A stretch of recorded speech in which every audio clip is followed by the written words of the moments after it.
This channel does not promote any violent, harmful, or illegal activities. All content provided by this channel is meant for an educational purpose only. সোনারপুরে জামালের পেল্লায় বাড়ি, এটা বাড়ি নয়, এটা একটা resort. প্রাসাদোপমা বাড়ির সামনে বিরাট লন, বাগান, রয়েছে সুইমিং পুল। এত সম্পত্তির উৎস কি? কয়েকদিন আগেই কামারহাটিতে জয়ন্তর হোয়াইট হাউস দেখিয়েছিল আপনাকে TV9 বাংলা। জামালের বাড়ি তা আরো বিরাট। জামালের বাড়ির ভিতরে আর বাইরে সব মিলিয়ে 50টা সিসিটিভি। জামাল উদ্দিনের বাড়ির বাইরে রয়েছে পুলিশি পিকেট। দেখুন, পরপর 3টে ছবি দেখাচ্ছি আপনাদের। শেখ শাহজাহানের সাম্রাজ্যের ছবি দেখিয়েছি আপনাদের, জয়ন্তর বিলাসবহুল বাড়ি যা কার্যত পুকুর বুঝিয়ে তৈরি হয়েছে, হোয়াইট হাউস আরিয়াদহ সেটাও দেখিয়েছি। আর এবার দেখুন জামালের বিলাসবহুল বাড়ি। থুরি, এটা বাড়ি নয়, এটাকে রিসর্ট বলা চলে। আমরা যখন কোথাও বেড়াতে যাই তখন এরকম রিসর্টের ছবি দেখি, এরকম রিসর্টে আমরা এক রাত বা দুরাত থাকার স্বপ্ন দেখি। আর এবার দেখুন সোনারপুরে জামালের সেই বিলাসবহুল বাড়ি।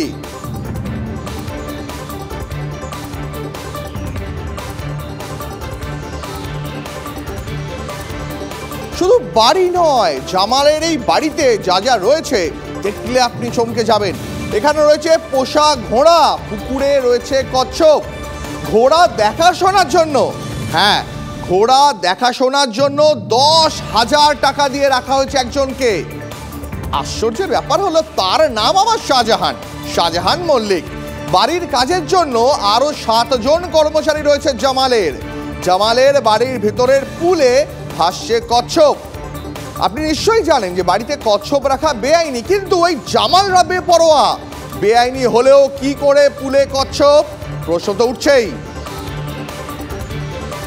সোনারপুর থানা এলাকার প্রতাপনগর পঞ্চায়েতের উত্তর সাঙ্গুর এই যে এলাকাতে আমরা দাঁড়িয়ে রয়েছি, আমাদের পেছনেই হচ্ছে স্থানীয় তৃণমূল কর্মী হিসেবে পরিচিত জামাল সর্দারের বাড়ি। যদিও তৃণমূল নেতৃত্ব জামাল সর্দারের সঙ্গে তৃণমূল কংগ্রেসের কোনো যোগসূত্র আছে বলে মানতে নারাজ। আর এই জামাল সর্দারের বিরুদ্ধে কিন্তু বিস্তর অভিযোগ, এবং তার এই যে সাম্রাজ্য, একেবারে প্রাসাদের মতন বাড়ি, যে ছবি দেখতে পাওয়া যাচ্ছে, বাড়ির সামনে থেকে লম্বা লন, সেই লন ধরে বেশ খানিকটা ভিতরের দিকে হেঁটে যাওয়ার পরেই কিন্তু দোতলা বাড়ি। বাড়িতে চারিদিক দিয়ে পাঁচিলে ঘেরা রয়েছে, এবং সবথেকে যেটা গুরুত্বপূর্ণ, বাড়ির যে মূল প্রবেশপথ, সেই প্রবেশপথের চারপাশে রয়েছে প্রায় 5 থেকে 6টা সিসি ক্যামেরা, এবং গোটা বাড়ির ভেতরের বিভিন্ন জায়গা সব মিলিয়ে যেটা জানা যাচ্ছে প্রায় 50টির কাছাকাছি সিসি ক্যামেরা রয়েছে, এবং সেই সমস্ত ক্যামেরার মাধ্যমে সব সময় নজরদারি চালানো হতো। এই বাড়ির ভেতরেই বেশ কয়েকটি টিন দিয়ে শেড করা রয়েছে। স্থানীয় কোনো সমস্যা, পারিবারিক বিবাদ বা জমি সংক্রান্ত কোনো সমস্যা হলে তাদেরকে ডেকে পাঠাতেন জামাল সর্দার, এবং এই যে টিন শেড সেখানেই ডেকে পাঠিয়ে বিচারের ব্যবস্থা করা হতো।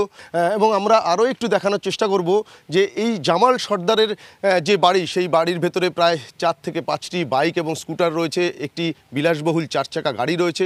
স্বাভাবিকভাবেই প্রশ্ন উঠতে শুরু করেছে যে কিভাবে এই বিপুল সম্পত্তির মালিক হলেন জামাল সর্দার, আর কেনই বা এত সিসিটিভির ঘেরাটোপে রেখে দেওয়া হয়েছিল এই গোটা সাম্রাজ্যকে। সোনারপুর থেকে ক্যামেরায় বিনোদ সিংয়ের সঙ্গে সত্যজিৎ এবং সুপ্রিয় গুহ, TV9 বাংলা। আচ্ছা, এই জামালের কি কোনো তৃণমূল যোগ রয়েছে? না হলে শাসক দলের ছত্রছায়ায় যদি না থাকে তাহলে কিভাবে এই বিশাল বাড়ি, এত সম্পত্তি, এত সাম্রাজ্য গড়ে তোলা যায়? কি বলছেন স্থানীয়রা শোনাবো, পাশাপাশি শোনাবো যাদের ডেকে এনে অত্যাচার করা হতো, সেই প্রত্যক্ষদর্শী, সেই আক্রান্তরা, তারা কি বলছেন।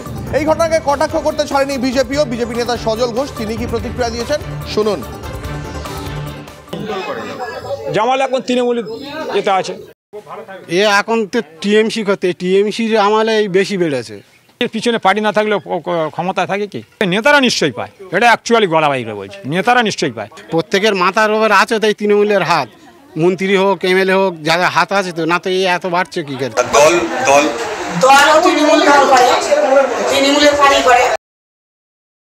পুরো তৃণমূল সরকারটাই দাঁড়িয়ে আছে মোগল সাম্রাজ্যের ওপরে। কেউ শাহজাহান, কেউ জালালউদ্দিন, আবার সাদ্দাম হোসেনও খুঁজে পাওয়া গেছে। মানে হচ্ছে মোগলদের মানে বংশজরা যেখান থেকে এসেছিল, মোগলদের আদিপুরুষরা যেখান থেকে এসেছিল মধ্যপ্রাচ্য, সেখানে সাদ্দামের আদি বাসস্থান, সেখানে সাদ্দামকেও পাওয়া গেছে। ভালোই চলছে পশ্চিমবঙ্গ, কোনো অসুবিধা।